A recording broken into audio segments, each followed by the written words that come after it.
马关条约签订后，台湾人的抵抗从北至南大体上可以分为台北、台中、台南三段，也是日本眼中难以下咽的3块硬骨头。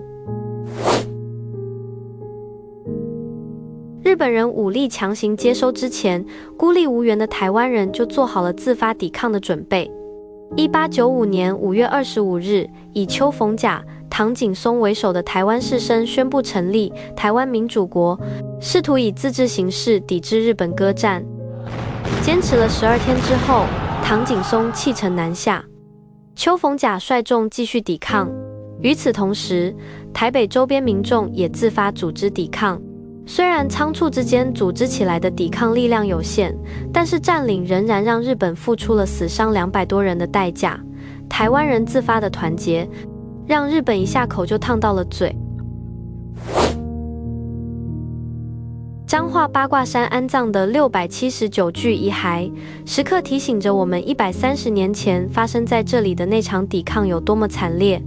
台北沦陷后，台中地区成为抵抗中心，以台湾抗日三杰吴汤兴、徐襄、江少祖等为首的义军与刘永福的黑旗军联合，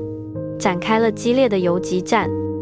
吴汤兴、徐襄带领义军在新竹城外的18间山、枕头山等地设伏，与日军展开激战，造成日军伤亡100余人，也激怒野兽。8月27日，日军集中近卫师团主力向台中八卦山发起猛攻，吴汤兴、徐襄率义军与黑旗军一部殊死抵抗，义军以土枪、大刀与日军的洋枪洋炮对抗，激战3昼夜，最终因寡不敌众，八卦山沦陷。台湾年轻的抗日三杰吴汤兴中炮牺牲，江少祖战死，徐襄率残部退往台南。义军伤亡超过1000人，日军付出了伤亡300余人的代价。当年这些台湾人的骨头如同今天他们的墓碑一样硬，让急于下咽的石岛兽日本磕崩了牙。不计生死，共御外敌。台中沦陷后，刘永福率黑旗军退守台南，成为台湾抵抗的最后力量。台南作为台湾避免落入日本口的最后阵地，民众积极支持，商人捐钱捐粮，妇女缝衣做鞋，形成了全民抗敌之势。1895年9月，日军海军舰艇进犯台南安平港，刘永福率黑旗军在安平炮台架设土炮，对日军舰艇进行轰击，安平炮战打响。黑旗军凭借熟悉海域情况，多次击中日军舰艇，迫使日军撤退。10月10日，日军近卫师团与第2师团会师，向台南发起总攻。刘永福被迫率黑旗军在台南成员、四草湖等地与日军展开巷战，最终弹尽粮绝，退往厦门。包括将领杨嗣宏、朱乃昌等领袖在内，黑旗军2000余人几乎全部阵亡。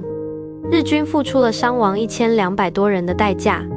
这也是战台中付出的最惨痛的代价。被黑旗军这块最后的硬骨头噎住了喉咙的石岛兽日本，最终咬碎骨头或血吞，完成了对全台的吞并。